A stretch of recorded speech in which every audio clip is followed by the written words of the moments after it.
ପୁରାତନ ଯୁଗ ଆଉ ବର୍ତ୍ତମାନର ଯୁଗ ଭିତରେ କ'ଣ ରହିଛି ପାର୍ଥକ୍ୟ ଆମେ ପଚାରିବା। ଆମ ସହିତ ଅଛନ୍ତି ଜଣେ ବୟସ୍କ ବ୍ୟକ୍ତି। ତମ ନାଁଟା? ହରିହର ସାହୁ ରଣ୍ଡା। ରଣ୍ଡା। ବର୍ତ୍ତମାନ ଯେଉଁ ଜେନେରେସନ୍ ମାନେ ଯୁଗ ଯେଉଁ ଅଛି ଆଉ ତମ କାଳର ଯୁଗ ଏ ମଧ୍ୟରେ ତଫାତ କ'ଣ ଅଛି? ମାନେ ଆଗେ କିନ୍ତି ତମେ ବଞ୍ଚୁଥିଲ, କିନ୍ତି ଖେଳକୁଦ କେଉଁ କେଉଁ ଖେଳକୁଦ କରୁଥିଲ, ଏସବୁ କ'ଣ କିନ୍ତି ଜାଣିଛ? ଆମେ କେମିତି ବଞ୍ଚୁଥିଲୁ ବୋଇଲେ ମୂଲିଆ କଷ୍ଟ ପଡ଼ୁଥିଲୁ, ବୁଝିଲ, ଆଳା କରୁଥିଲୁ, କେଣ୍ଡୁଥିଲୁ ପାଣି ମଡ଼େଇକିରୁ, ବୁଝିପାରିଲ। ଆଉ ତାପରେ ବ୍ୟବସାୟ କଲୁ, ଲୁଗାପଟା ହେଲା, ଏମିତି ଚଲୁଥିଲୁ। ଚାଷବାସ ସବୁ କିନ୍ତି କରୁଥିଲେ? ଚାଷ କରିବାର ଆଉ ଧାନ ପଚାଇବାର, ବୁଝିଲ, ଆଉ ଖତ ପକାଇବାର କରିକିରି ଧାନ ପଚେଇବାର କରିକି ଚଳିବାର। ପିଡ଼ିଆ ସେତେବେଳେ ଥିଲା କି ଖତ। କିଏ କିଏ ସବୁ କରୁଥିଲେ ସବୁ କାମ? ମାନେ ନିଜେ ନିଜେ କରୁଥିଲ ନା କି ମୂଲିଆ? ବଡ଼ ବଡ଼ ଘର ଯାକ ତାଙ୍କେ ହଳିଆ ରଖି କରତି, ମଧ୍ୟମ ଘର ଯାକ ନିଜେ କରତି, ବୁଝିଲ। ଆଉ ଶଗଡ଼ ବଙ୍କୁଆର କିନି ସବୁ ଫସଲ ହଉଥିବାର? ହଁ ଫସଲ କିନି ଉତ୍ପାଦନ ହଉଥିବାର? ମାନେ ଫସଲ କିନି ଫଳିବାର? ହଁ ଭଲ ଫଳ ଫଳିବାର, ଭଲ ଫଳ ଫଳିବାର, ଖାଇଲେ ବି ଭଲ ଲାଗିବାର, ଦେହ ସୁସ୍ଥ ରହିବ। ଆଉ ବର୍ତ୍ତମାନ ଯେଉଁ ଚାଷ ହେଉଛି ଭରଣକେ 2 ଭରଣ 4 ଭରଣ ଏମିତି ସବୁ ଯେଉଁ ଆଦାୟ ହେଉଛି, ଏହା କ'ଣ ମାନେ ଦେହ ଏ ଯେଉଁ ଚାଉଳ ଧାନ ଖାଇଲେ ଦେହ କ୍ଷତି ନା କି ଭଲ ନା କି ଖରାପ? ଆଗର ଭଲ ଏବେର ଖରାପ। କିନି ଖରାପ? ପିଡ଼ିଆ ପଡ଼ୁଛି, ଉଷ ପଡ଼ୁଛି। ଆଗେ ପିଡ଼ିଆ ପଡ଼ୁନଥିଲା? ଆଗ ଉଷ ପିଡ଼ିଆ କି ଥିଲା କି ଖାଲି ଖତ ଆଜ୍ଞା କଥା ପଡ଼ୁଥିଲା। ଦେହ ପୋକ ଲାଗିବ ବେଲେ ପାଉଁଶ ଦିରା ନେଇ ମାରିଏ। ବର୍ତ୍ତମାନ ଏବେର ଯୁଗରେ ଆମେ ଦେଖିବାକୁ ମିଳୁନି ଆଉ ଗୌଡ଼ ମାନେ ଯେଉଁ ଗାଈ ଘର ଘର ଯେଉଁ ନେଇକିରି ଯେଉଁ ଆଗେ ଇଏ କରୁଥିଲେ, ମାନେ ଚରେଇବାକୁ ନେଉଥିଲେ ଆଉ ସେମାନଙ୍କୁ କିଛି କିଛି ପାଉଣା ଦେଉଥିବାର। ଏବେ ବର୍ତ୍ତମାନ ସେ ଆଉ ଗୌଡ଼ ଫୌଡ଼ ନାହିଁ। ଆଗେ କିନି ସେ ଗୌଡ଼ ସିନି ଗାଈ ଫାଇ ଚରାଉଥିଲେ? ଗୌଡ଼ ଗାଈ ନେଇବାର ଆଉ ଧାନ ବେତନ ନେବାର। ଧାନ ବେତନ ନେବାର। ଧାନ ଏକା ଦେଇଛି। ଗାଁରେ ସମସ୍ତେ ଗାଈ ରଖୁଥିଲେ? ହଁ କ'ଣ ବାହାନା ଲୋକଟେ ଗାଈ ଥାଇ ଚାଣା ଲୋକଟେ ନଥିବାର। ଏବେ ତ କାର ନାହିଁ ଗାଁରେ। କାହାର ନାହିଁ। କ'ଣ ପାଇଁ ଅସୁବିଧା କ'ଣ ରହିଲା? ଅସୁବିଧା କ'ଣ ରହିଲା ବେଲେ ସବୁ ଯନ୍ତ୍ରପାତି ବାହାରି ପଡ଼ିଲା, ସେଥିପାଇଁ ବନ୍ଦ କରିଦେଲେ, ସବୁ ଗାଈ ଗୋରୁ ବନ୍ଦ କରିଦେଲେ। ପୂର୍ବ କାଳରେ ଯାନି ଯାତ୍ରା ସବୁ ହବାର, ଏବେର ଯାନି ଯାତ୍ରା, ଆଗର ଯାନି ଯାତ୍ରା ଆଉ ଏବେର ଯାନି ଯାତ୍ରା ଭିତରେ ଫରକ କ'ଣ ରହିଲା? ଆଗେ କିନ୍ତି ଆପଣ ସବୁ ଯାନି ଯାତ୍ରା କରୁଥିବାର ଲୋକମାନେ କିନ୍ତି ସବୁ ମାନେ ଭଲରେ ସୁଖରେ ରହିବାର? ବୋଲେ ଆଗ ଯେଉଁ ଯାନିଯାତ୍ରା ହେଇ ଆମ ଗାଁରେ କୋଷ୍ଠ ନେଳା, ଭାତ ନେଳା, ନାଟକ, ଘୁଡ଼ିକି ଏଟା ସବୁ ଲାଗିଥିବାର, ବୁଝିଲ। ଆଉ ଏବେ ସବୁ ଚାଲିଛି ମାଇଗଣା ଡେଇଁବାର, ବୁଝିଲ। ଆଗରକୁ ଏବେ କେତେ ଚାଲୁଛି ଦେଖୁନା। ଆଗ ଉନ୍ନା ପକେଇକିରି ଘରେ ରହନ୍ତି, ଏବେ ଡ୍ରେସ୍ ପକେଇ ଦେଉଛନ୍ତି, ଚୁନି ମଧ୍ୟ ଧରୁନାହାନ୍ତି, ଚାଲିଛି ଆଗିଚା। ଏବେ ଏବେ ଯେଉଁ ନାଟ ଯାତ୍ରା ଯେଉଁ ହେଉଛି, ଝିଅ ପିଲାମାନେ ଆସୁଛନ୍ତି, ତୁମେ ଯେଉଁ କହିଲ, ଆଗେ ଝିଅ ପିଲା ରୋଲରେ କିଏ କରୁଥିବାର? ଝିଅ ପିଲା କାହିଁ କିଏ ନାହିଁ। ହେଲେ ରାମ ସୀତାର ରୋଲ କିନ୍ କରୁଥିଲେ? ବୋଇଲେ ପୁଅ ପିଲା ଆଜ୍ଞା କରେଇ, ପୁଅ ପିଲା ଆଜ୍ଞା ସୀତା ରୋଲ କରିବ। ଆମେ ରାଧା ପ୍ରେମ ଶିଖିଥିଲୁ ବୋଇଲେ ପୁଅ ପିଲା ଜାଗା ରାଧା କିଏ ହେଇ, ଲଳିତା କିଏ ହେଇ, ସଖୀ କିଏ ହେଇ, ଆଉ କୃଷ୍ଣ ହେଇ, ବୁଝିଲ। ଆଗେ ପୁଅ ପିଲା ଆଗା ଝିଅର ରୋଲ କରିବାର, ସୀତା କଥା କହିବା, ରାଧା କଥା କହିବା, ଏ ଜାଗା ସବୁ କରିବାର। ଏବେ ଏବେ ଏବେ ଝିଅ ପିଲାମାନେ ଆଗେ ବହୁତ ଭଲ ଲାଗୁଥିଲା ନା ନାଟ ଯାତ୍ରା ଦେଖିଲା ବେଳୁ? ଏବେ ଭଲ ଲାଗୁଛି? ଆଗ ଭଲ ଲାଗୁଛି ଆମକୁ, ଏବେ ଭଲ ଲାଗୁନି। ଏବେ କିଛି ଭଲ ଲାଗୁନି। ସବୁ ବଡ଼ ବଡ଼ କୋଠା, ବଡ଼ ବଡ଼ ବିଲ୍ଡିଂ, ଇନ୍ ସବୁ ସ୍କୁଲ ଏବେ ସବୁ ହେଲାଣି, କଲେଜ ସ୍କୁଲ କଥା ସବୁ କହିବା। ଆଗେ ସବୁ ତମମାନେ କିନ୍ ପାଠ ପଢ଼ୁଥିଲ? ଆମମାନ ବେଲେ ସେ ରୋଡ଼ ତଳେ ବୁନାନ ପାତ୍ରର ଗୋଟେ ଘର ଥାଇ, ବୁଝିଲ, ସିଡ଼ିକି ଯାଇକିରି ପଡ଼ିଆର, କେବେ ଯିବାର କେବେ ନାହିଁ, ବୁଝିଲ। ଆଉ କେବେ ସମୟ ଥିଲେ ଯିବାର, ନହେଲେ ବନ୍ଧୁ ଘାସ ଆଣିବାର, ଶଗଡ଼ ନମାର ହଳ ବାନ୍ଧିବାର ଏଟା କରିବାର ଯେବେ ଟାଇମ୍ ହେବ ସେବେ ଯିବାର ସ୍କୁଲ। ପାଠ କିନ୍ ହଉଥିବାର କିନ୍ ପଢ଼ୁଥିଲେ? ଆଉ ପାଠ ଆଗର ସବୁ ପଣିକା ଖଣ୍ଡା ଏଟା ସବୁ ଚାଲିଥାଏ। ପଣିକିଆ ଆସୁଛି ତମକୁ? ଆଉ କିଛି ଆଉ କାହିଁ ଆସୁନି? ପଢ଼ି ପାରିଲନି? କିଏ ମୁଁ ପ୍ରଥମ କ୍ଲାସ୍ ଆଜ୍ଞା ଯାଇଥିଲି ଯେ ଆମ ବାବା ନାହିଁ ମିଳିଦେଲା। ଆମର ଇଆଡ଼େ ଗଲେ ସୁନିଘାଟକୁ ଯିବା ଆଉ ସବୁ ବ୍ୟବସାୟ କରି ଜିନିଷ ଆଣିବା ବେଲୁ ମୁଁ ଆଉ ଗଲିନି। ଆଉ କୁଆଡ଼େ ପାଠ ହେବ କହୁନ, ଖାଲି ସନ୍ତୁ ଗୁଡ଼ା ହେଉଛି। ସନ୍ତକ ଆସୁଛି। ବିଭିନ୍ନ ପ୍ରକାର ଖେଳ ଆମେ ଖେଳୁଛୁ।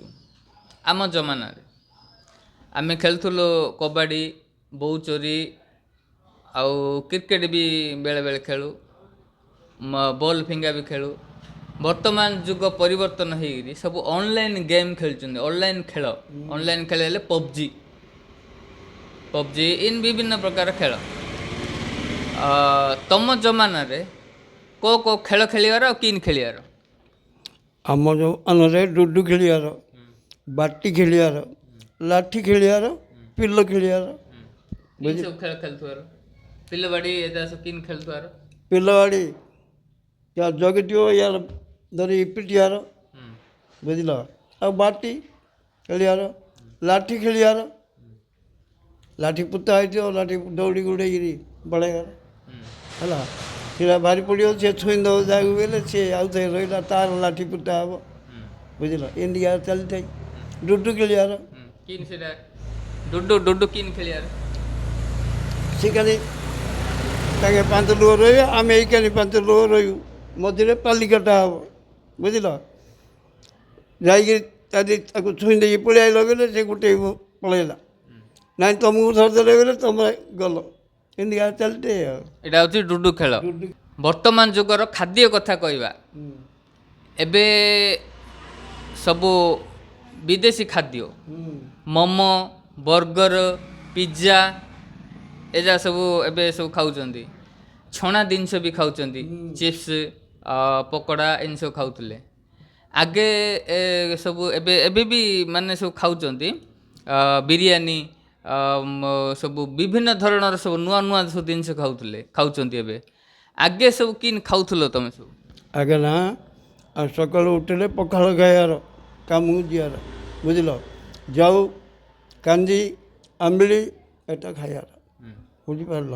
ଜଳଖିଆରେ ଆମେ ଏବେ ଯେଉଁ ପିଲାମାନେ ଖାଉଛନ୍ତି ପିଜା, ବର୍ଗର, ସ୍ନାକ୍ସ ଏସବୁ ଯେଉଁ ସବୁ ଖାଇବାର ଜଳଖିଆ ହିସାବରେ।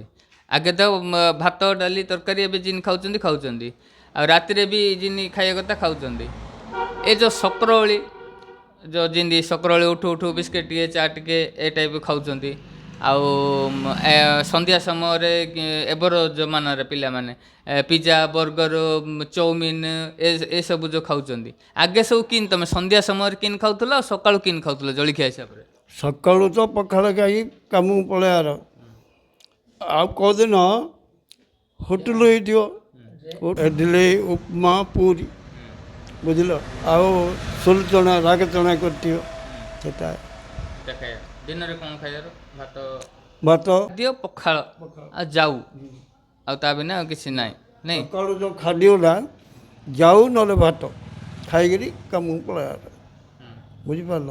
ଆଉ ଥରେ ଆଇଲେ ଭାତ, ତେଲ ଲୁଣ ଥିଲେ ଖାଇଲୁ, ନହେଲେ ଲୁଣ ମରିଚ ଖାଇବାର, ଆଗି ଯା। ଆମେ ଗମନାଗମନ କଥା କହିବା, ଏ ଗାଁରୁ ଅନ୍ୟ ଗାଁ ଆମେ ଯେଉଁ ବର୍ତ୍ତମାନ ସବୁ କାର୍, ବାଇକ୍, ବସ୍ ସବୁ ବିଭିନ୍ନ ମାନେ ଯାନବାହନ ସବୁ ଏବେ ବର୍ତ୍ତମାନ ଅଛି।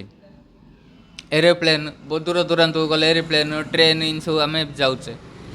ଆଗେ ତମେ ଯେଉଁ ଯେମିତି ବନ୍ଧୁବାନ୍ଧବ କଥା କହିବା, କେମିତି ଯାଉଥିଲ ଆଉ କାହିଁରେ ଯାଉଥିଲ?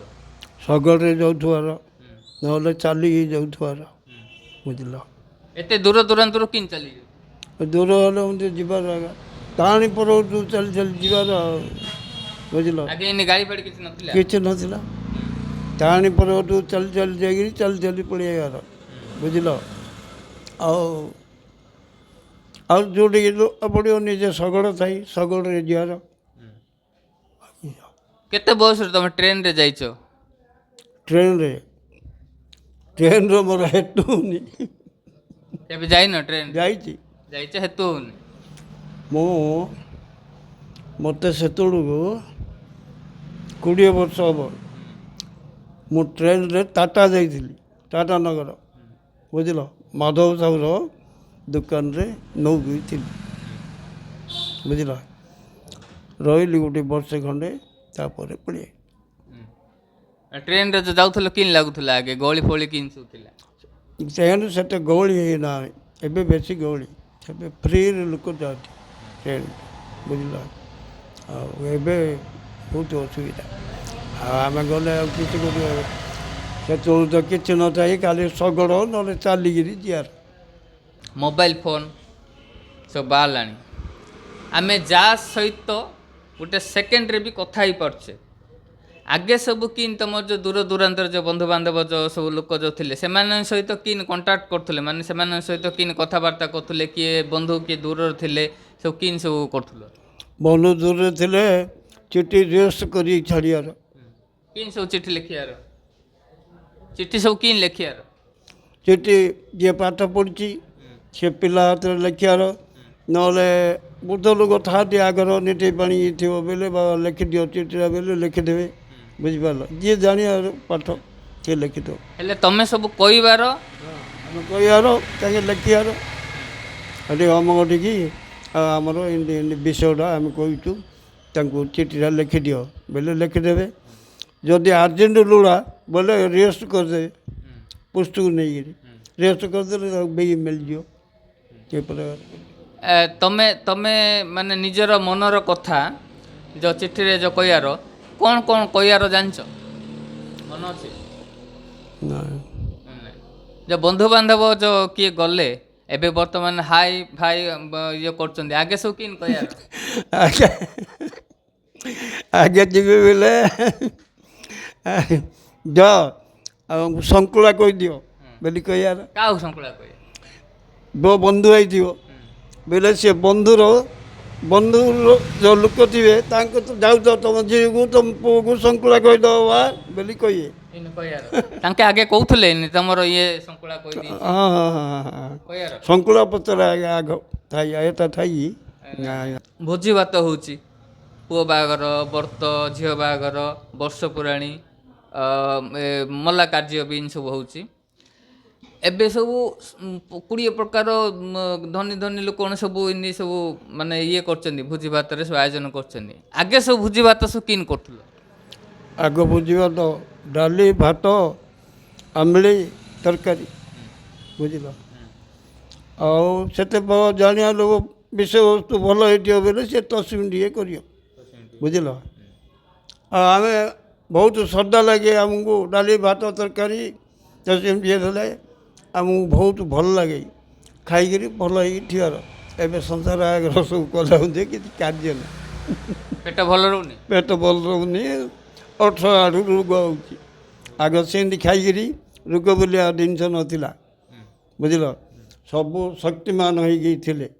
ଏବେ କେତେ ଖାଇଲେ ମଧ୍ୟ ସବୁ ଦୁର୍ବଳ ଶକ୍ତି, ବୁଝିଲ। ଆଗର ଭୋଜି କି ଏ ଭୋଜି ତଫାତ ନାଇଁ? ହଁ ହଁ, ଇଏ କେତେ ରାନ୍ଧିଲେ ମଧ୍ୟ ଇଏ ଭୋଜି ଭଲ ନାହିଁ। ଏବେ ଏବେ ଭୋଜି ଭାତ କଲେ ବହୁତ ଡେକୋରେସନ୍ କରୁଛନ୍ତି, ବହୁତ ଡିଜାଇନ୍ କରୁଛନ୍ତି। ଆଗେ ସବୁ କିନ୍ କରୁଥିଲେ? ଆଗ କିଛି କରିବେନି, ଗୋଟେ ଛମୁଣ୍ଡିଆଟି ପକେଇବେ, ପକେଇକିରି ଗୋଟେ ଚାନ୍ଦୁଆ ଗୋଟେ କନାଟି ବାନ୍ଧିବେ, ସରି ସେତିକି, ଆଉ କିଛି ନାହିଁ। ଆଉ ଯାହାର ପଇସା ପତ୍ର ଅଛି, ଯାହାର ପଇସା ନାହିଁ ସିଏ କେମିତି ଚାନ୍ଦୁଆ ଫାନ୍ଦୁଆ ଏରା ସବୁ କୋଉଠୁ ଆଣେ? ସେ ଆଉ କି ଚାନ୍ଦୁଆ ଫାନ୍ଦୁଆ କିଛି ଆଣିବନି, ନଡ଼ିଆ ଗଛର। ସେ କଡ଼ା ଏକା ଚାଲିଲା ତାର। ଏବେ ସବୁ ଚାନ୍ଦୁଆ ଫାନ୍ଦୁଆ ବାହାରିଲା ତ କେତେ ଦିନ ପରେ, ବଡ଼ ଲୋକ ହେଇଥିଲେ ଟିକେ ଚାନ୍ଦୁଆ ବାନ୍ଧିବ, ଛମୁଣ୍ଡିଆଟି ପକେଇବ, କନାଟି ବାନ୍ଧିବ, ଆଉ ଗରିବ ଲୋକ ହେଇଥିଲେ ତା କିଛି ନାହିଁ, ତାର ସେ କଡ଼ା ଏକା ଚାଲିଲା। ଖାଲି ଘର ଲିପା ପୋଛା କରିକିରି ଗୋବରରେ ଚୂନ ଫୁନ ସାଫ ଦେଇ କରିବ, ଦାଣ୍ଡ ଫାଣ୍ଡ ସାଫ କରିକିରି ତାର ଚାଲିବ।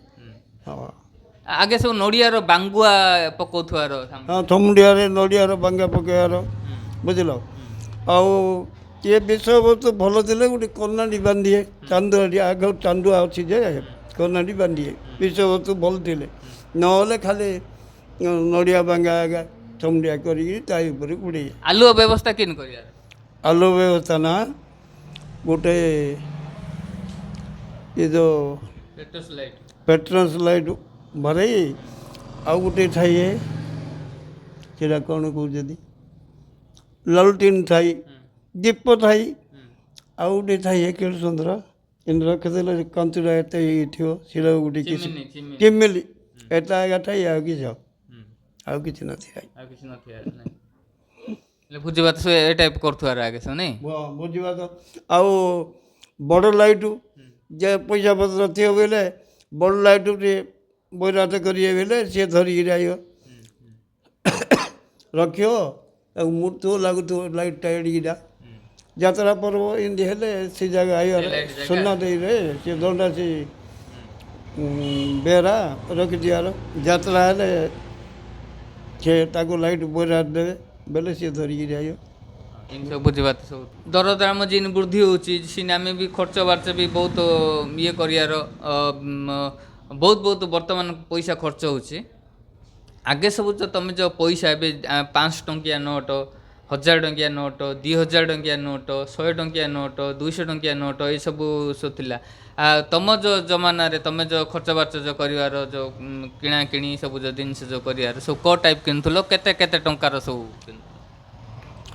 ପଇସା ଅଧ ପଇସା ଦାମଡ଼ିଆ କିଣିବାର ଆଉ ରୂପା ଟଙ୍କା ଥାଇ ଟଙ୍କା ମାନେ ଟଙ୍କାଡ଼ି ଟଙ୍କାଟି ରୂପା ଟଙ୍କାଟା ଟଙ୍କାଟି ରୂପାରେ ହେଇଥାଏ ସିଏ ଚାଲୁ କରିବାର 55 ଚିହ୍ନ ଥିବ ତାପରେ ବୁଝିପାରିଲ। ଆଉ ପଇସା ତ ଆଉ ଅଣା ଦିଆଣା ବୁଝିଲ 2 ପଇସା ଏଟା ସବୁ ଚାଲିଛି। ଏବେ ଜଳିଖିଆ ଟିକେ କରିବା ବେଲେ 200 ଟଙ୍କା 100 ଟଙ୍କା ଇନ୍ ସବୁ ହବାର ଚାଉଳ କିଣିଲେ ଏବେ 50 ଟଙ୍କା 60 ଟଙ୍କା 100 ଟଙ୍କା ଏ ଟାଇପ୍ ସବୁ ପରିବାପତ୍ର ବି ବହୁତ ରେଟ୍ ହେଲାଣି। ଆଗେ ସବୁ କିନ୍ ସବୁ ଥିଲେ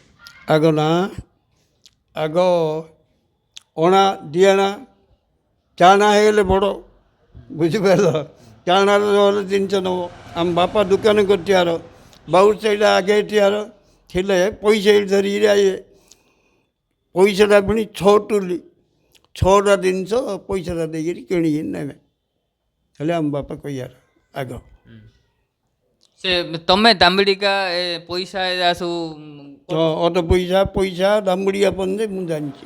ଅଧ ପଇସା ଦାମ୍ବିଡ଼ିଆରେ ସବୁ କ'ଣ କ'ଣ ମିଳୁଥିଲା? ଦାମ୍ବୁଡ଼ିଆ ଯେଉଁ କହୁଛ ଆଗେ ଯେଉଁ ଚାଲିଥିଲା ଦାମ୍ବୁଡ଼ିଆ ସେ ଦାମ୍ବୁଡ଼ିଆରେ କ'ଣ ମିଳୁଥିଲା? ତମେ ପଇସାଟା ଦେବ ବୋଇଲେ ଭଲ ଜିନିଷ ମିଳିବ ବା କ'ଣ ମିଳିବାର ମାନେ ଗୋଟେ ଏବେ ମାନେ ଆମେ ଯେଉଁ ଚକୋଲେଟ୍ଟି ଖାଇଲେ 20 ଟଙ୍କା ଦେଉଛେ ବିସ୍କେଟ୍ ପ୍ୟାକେଟ୍ଟି ଆଣିଲେ 10 ଟଙ୍କା 20 ଟଙ୍କା 5 ଟଙ୍କା ଦେଉଛେ ଆଗେ ସବୁ ଦାମ୍ବିଡ଼ିଆରେ କ'ଣ ମିଳୁଥିଲା? ଦାମଡ଼ିଆରେ ଚକୋଲେଟ୍ ମିଳେ କେତେଟା ଚକୋଲେଟ୍ ମିଳିବାର ଦାମ୍ବିଡ଼ିଆ ଗୋଟେ ଅଧ ପଇସାରେ 2ଟା ବୁଝିଲ ପଇସାଟାରେ 4ଟା ଆଗ ଥାଇ ସବୁ କର୍ପୂର କେଳି ଚକୋଲେଟ୍ ସେଟା ମିଳେ। ଚାଉଳ ଫାଉଳ ସବୁ କିଣା କିଣିଥିଲା ନା କି ନିଜେ ଧାନ ଅମଳ କରିକି କରୁଥିଲା? ନାଇଁ ଚାଉଳ ଯାହାର ଅଛି ଭୂମିବାଡ଼ ସିଏ କଲା ଆଉ ଯିଏ ଗରିବ କଷ୍ଟ ପଡ଼ୁଥିଲା ଜମିବାଡ଼ ନାହିଁ ସେ କିଛି କରିବ ଚାଉଳ ଅଡ଼ାଟା ଟଙ୍କାଟି ହେଇଥାଏ ଚାଉଳ କରଡ଼ା ଅଡ଼ା ଅଡ଼ାଟା ଟଙ୍କାଟି ହେଇଥିବ ଚାଉଳ ଟଙ୍କାଟି ଦେଲେ ଅଢ଼େଇ ଚାଉଳ ଦେବ ବୁଝିଲ ତାକୁ ଧରି ଚଳିବାର ଆଉ ସେ ଟାଇପ୍ ଚଳିବାର ନାଇଁ। ସବୁଦିନେ ତ ପରିବାରର କାମପତ୍ର ସବୁ କରୁଥିଲେ ଟିକେ ମନଟା ବୁଝିବା ପାଇଁ ମନୋରଞ୍ଜନ ପାଇଁ ବୋଲିକିରି ବର୍ତ୍ତମାନ ଆମେ ଫିଲ୍ମ ଯାଉଛେ ହଲ୍କୁ ଯାଉଛେ ଫିଲ୍ମ ଦେଖୁଛେ ନହେଲେ କେଉଁଟେ ଅପେରା ଦେଖୁଛେ ନହେଲେ ଗେମ୍ ଫେମ୍ ମୋବାଇଲରେ ଖେଳୁଛେ ଏମିତି ତମେ ସବୁ ମନୋରଞ୍ଜନ କରିବା ପାଇଁ ବୋଲିକିରି ସବୁ କ'ଣ କରୁଥିଲ ଆଗେ? ମନୋରଞ୍ଜନ କରିବା ପାଇଁ ଆମର ସେତେବେଳକୁ କ'ଣ ଥିଲା ଯେ କିଛି କରିବୁ ବୁଝିପାରିଲ କିଛି ନଥିବାର ଫିଲ୍ମ ହାଲ୍ କିଛି ନଥିଲା ନା କି ମନୋରଞ୍ଜନ କରୁଥିଲ? ମନୋରଞ୍ଜନ ଆଉ କ'ଣ କରିବୁ ଗାଁରେ ଯାତ୍ରା ଗାଁର ଜାନି ଯାତ୍ରା ହେଲା ଆମ ଗାଁ ଯାତ୍ରା ହେଲା ଦେଖିଲୁ ଆଉ କେଉଁଟେ ଯାତ୍ରା ହେବ ନାଟକ ଲାଗିଥିବ ନୀଳା ଲାଗିଥିବ ରାଧାପ୍ରଭୁ ଲାଗିଥିବ ବେଲେ ପୌରାଣିକ ଜିନିଷ ଆମକୁ ଶୁଣିବାକୁ ଭଲ ଲାଗିବାର ଆମେ ଚାଲି ଯାଇକିରି ଅନ୍ୟ ଗାଁରେ ଦେଖିବାର ବୁଝିଲ। ଏବେ ସବୁ ଅପେରା ଫପେରା ସବୁ ଲାଗିଛି ଆଗର ନାଟ ଯାତ୍ରା ଏବେର ଅପେରାକୁ ସବୁ କେଉଁ ଟାଇପ୍ ମାନେ ଦେଖୁଛ ସବୁ? ଆଗର ନାଟ ଯାତ୍ରା ସେ ବେଲେ ବହୁତ ଭଲ ଲାଗେ ଏବେ ଏ ଅପେରା ମପେରା ସବୁ ଖେଳୁଛନ୍ତି ଏ ଯାହା କିଛି ଜଣା ପଡ଼ୁନି କି ଚରିତ୍ର ନାହିଁ ତାର ରାମାୟଣ ଖେଳୁଛି ବୋଲି ଥିଏଟର କହୁଛି ରାମାୟଣ ତ ଖେଳୁନି ଖେଳିଲେ ଯିଏ ଚରିତ୍ର ଏବେର ଲୋକ କିଏ ବୁଝିବାକୁ ନାହିଁ। ଆଗେ ଯୋଉ ରାମାୟଣରେ ଏବେ ବି ରାମାୟଣ ଚାଲିଛି, ମହାଭାରତ ଚାଲିଛି, ଆମର ପରମ୍ପରା ସଂସ୍କୃତିକୁ ବଜାୟ ରଖିଛନ୍ତି କିଛି କିଛି କଳାକାର। ସେମାନଙ୍କ ଲାଗି ଆଜି ଆମର ଯୋଉ ସଂସ୍କୃତି ପରମ୍ପରା ଆମର କଳା ବଞ୍ଚି ରହିଛି। ଏବେର ଯୋଉ ମାନେ ଯୋଉ ଯିଏ ରାବଣ ପାର୍ଟି, ତମର ଯୋଉ କଥା ଅନୁସାରେ ପାର୍ଟି କହୁଛନ୍ତି ନା, ରାବଣ ପାର୍ଟି ଏ ଟାଇପ। ଆଗେ ଏବେର ରାବଣକୁ ଦେଖିବାଟା କେମିତି, ଆଗର ତମେ ଯୋଉ ରାବଣ ଯୋଉ ଦେଖିବାଟା କେମିତି? ଆଗର ଆମେ ରାବଣ ଦେଖିବାର ଭଲ ଚରିତ୍ର ଅନୁସାରେ ରାମଚନ୍ଦ୍ର ଲକ୍ଷ୍ମଣ ସୀତା ସବୁ ବାହାରିବାର ଚରିତ୍ର ଅନୁସାରେ ଖେଳିବାର ବୋଇଲେ ଆମେ ଭଲ ଲାଗେ। ଆଉ ଏବେର କିଛି ନାହିଁ, ଖାଲି ରାମାୟଣ ଲେଖୁଛି ସିନା ଝିଅମାନେ ବାଜୁଛନ୍ତି ଦୁଇଟି କାଟୁଛନ୍ତି ଡିଆଁ ଉକୁଚା ଏଟା ଏୟା ଚରିତ୍ର କିଏ ଖେଳୁନି। ଆଗେ ଭୀମର ଯିଏ ରୋଲ୍ କରୁଥିବାର, ଭୀମ ଯିଏ ଆକ୍ଟିଂ କରୁଥିବାର, ସିଏ ବଡ଼ ବଡ଼ ମୋଟା ମୋଟା ଥିବାର। ମୋଟା ଥିବାର ରୋଲ୍ କରିବାର ଭୀମ ଅର୍ଜୁନ ସହଦେବ ଯୁଧିଷ୍ଠିର ସବୁ ତାଙ୍କେ ପଞ୍ଚୁ ପାଣ୍ଡବ ବହୁତ ଯୁଦ୍ଧ କରିକିରି ଚାଲିଥିବାର। ଏବେର ତ ଏଡ଼େ ଏଡ଼େ ବଡ଼ ବଡ଼ ଷ୍ଟେଜ୍, ଆଗେ ଷ୍ଟେଜ୍ ଥିଲା ନା କି ଖାଲି ତଳେ? ନାହିଁ ଖାଲି ତଳେ ଏକା ଖେଳିବାର, ଷ୍ଟେଜ୍ ନଥିବାର, ତଳେ ଏକା ନାଚ କରିବାର। ଏ ରେଡ଼ିଓ ଫେଡ଼ିଓ ବକ୍ସ ଏତେ କିଛି ନଥିଲା, କିଛି ନଥିଲା, ଖାଲି ତଳେ ଏକା ଛପା ପକେଇବେ ତାପରେ ଏକା ସବୁ ନାଟ ଚାଲିବ। ହେଲେ ଯିଏ ଦୂର ଦୂରରେ ଆଗେ ତ ନାଟ ଯାତ୍ରା ହେଲେ ତ ଗହଳି ବହୁତ ଭିଡ଼ ଲାଗିଥିବାର, ହେଲେ ସେମାନଙ୍କୁ ଶୁଭିବ କେମିତି? ମାନେ ଷ୍ଟେଜ୍ରେ ଯିଏ ମାନେ ଯିଏ ରାମର କଥା, ଲକ୍ଷ୍ମଣର କଥା, ରାବଣ କଥା ଯାହା ସବୁ କି ଶୁଣା ଯାଉଥିବା, ତାଙ୍କର ଶବ୍ଦଟା ଅଧିକ କରୁଥିବାର ନା କି? ହଁ ଜୋରରେ କହିବାର, ଏଠି ଯଦି କହୁଛି ବୋଲେ ଚାରିକାନି ଲୋକ ବଇଥିବାର ସମସ୍ତଙ୍କୁ ଶୁଭିବାର। ଏତେ ଯାତ୍ରା ଫାତ୍ରା ସବୁ ଦେଖୁଛ, କ'ଣ ମାନେ ଭୀମ ଆମେ ହନୁମାନ ପାଣ୍ଡବ ଏମାନେ ସବୁ ରୋଲ୍ ସବୁ ଦେଖି ଦେଖି ଆସିଛ, ସେମାନଙ୍କର କ'ଣ ଗୋଟେ ତମର ଗୋଟେ କହିବାର କ'ଣ ଜାଣିଛ? ଆଉ କିସ କହିବେ, ଭୀମର ଗୋଟେ କହିବ, ସେ ଗୋଟେ ତ ବଳବାନ ଜିନିଷ, କାହାକୁ ଗଲେ ଖାତର କରିବେନି କହିବ। ଅର୍ଜୁନ ସର ଧରିବ। ସେ ଅର୍ଜୁନର ଡାଇଲଗ୍ କ'ଣ ଜାଣିଛ? ରାଧା ପ୍ରେମ ନୀଳାର ହଉ, ନହେଲେ ଭାରତ ନୀଳାର ହଉ, ରଜା ନାଟକର ହଉ, ଏଇଟା କ'ଣ ଗୀତ ଫିତ କ'ଣ ଟିକେ ଆସିଛି ଜାଣିଛ? ରାଧାପ୍ରେମର ଗୀତ ହେଉଛି, କାହିଁ କହିଲ ଗୋଟେ ଗୀତ କହିବି ପଦେ ଦି ପଦ ଆଜ୍ଞା ହବ। ହଉ ଯେତିକି ଆସିଛି, ହଁ ଯେତିକି ଆସିଛି। ଆଉ ତା ଥିଏଟରର ଗୋଟେ କହୁଛି ଶୁଣ। ଯୋଉଟା କହୁଛ କୁହ। କେତେ ଦିନକୁ ରେ ଦୁଷ୍ମନ୍ତ ମନେ ବାନ୍ଧିଛୁ ଆଣ୍ଟ, ରହିବ ନାହିଁ ତ ଆଉରେ ଏହି ଦମ୍ଭ କବାଟ। ଲଜ୍ଜା ନାହିଁ ତୋର ମୁଖରେ ଅଲାଜୁକୁ ପାମର, ମରଣକୁ ତେଜିଆ କରିଛୁ ମନେ ଭାବି ଅମର। ଦାରି ନୁହେଁରେ ସାବିତ୍ରୀ କରିବୁ ମନୁହାରୀ, ତୁକାକ ସେ ଅଟେ ବସନ୍ତ ନାମ ସତୀ ସାବିତ୍ରୀ। ଏଇଟା କିଏ କାହାକୁ କହିଛି? ବୋଲେ ତାଙ୍କେ ଦି ଭାଇ ହେଲେ ଗୋଟେ ସେନାପତି ଗୋଟେ ଅଛି, ସେ କ'ଣ କରିବ ସତୀ ସାବିତ୍ରୀ ଉପରେ ଲୟ ରଖିବ, ବୁଝିଲ। ସତୀ ସାବିତ୍ରୀ ଏଇଟା କହିଛି ତାକୁ, କେତେ ଦିନକୁ ରେ ଦୁଷ୍ମନ୍ତ ମନେ ବାନ୍ଧିଛୁ ଆଣ୍ଟ, ରହିବ ନାହିଁ ତ ଆହୁରି ଦମ୍ଭ କବାଟ, ବୁଝିଲ। ଲଜ୍ଜା ନାହିଁ ତୋର ମୁଖରେ ଅଲାଜୁକୁ ପାମର, ମରଣକୁ ତେଜିଆ କରିଛୁ ମନେ ଭାବି ଅମର। ଦାରି ନୁହେଁ ମୁଁ ସାବିତ୍ରୀ, ବୁଝିଲ, କରିବୁ ମନୁହାରୀ, ତୁ କାକ ମୁଁ ଅଟେ ବସନ୍ତ ନାମ ସତୀ ସାବିତ୍ରୀ। ଏଇଟା ରାଧା ପ୍ରେମ ନୀଳା ନା ଭାରତ? ଏଇଟା ଥିଏଟର। ରଜା ନାଟକର କ'ଣ ଜାଣିଛ? ରଜା ନାଟକର କାହିଁ ଗୋଟେ କହିଲ ଡାଇଲଗ ଗୋଟେ। ରଜା ହିରଣ୍ୟ ରଜା ଯୋଉ କହୁଥିବ ପ୍ରହ୍ଲାଦକୁ ଯୋଉ କହୁଥିବ,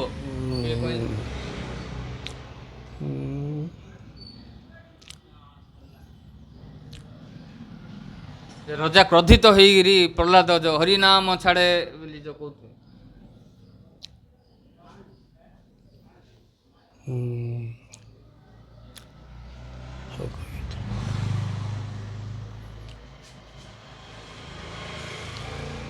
ନ ଜାଣି ତାରୁ ତମ କଲୁ ରେ ବୁଦ୍ଧିବା ମୋ ପୁତ୍ର ଏଡ଼େ ଦୁର୍ବୁଦ୍ଧି ଜମିଲୁ, ବୁଝିଲ। ବୋଇଲେ ପ୍ରହ୍ଲାଦ କହିବ ଆହେ ତା ତ ଶ୍ରୀହରି ନିନ୍ଦିବାର ଦୁଷ୍ଟ ବୁଦ୍ଧି ତୁମ୍ଭର ନ ଛାଡ଼ି ପାରିବି ହରି ଶ୍ରୀହରି ଶ୍ରୀହରି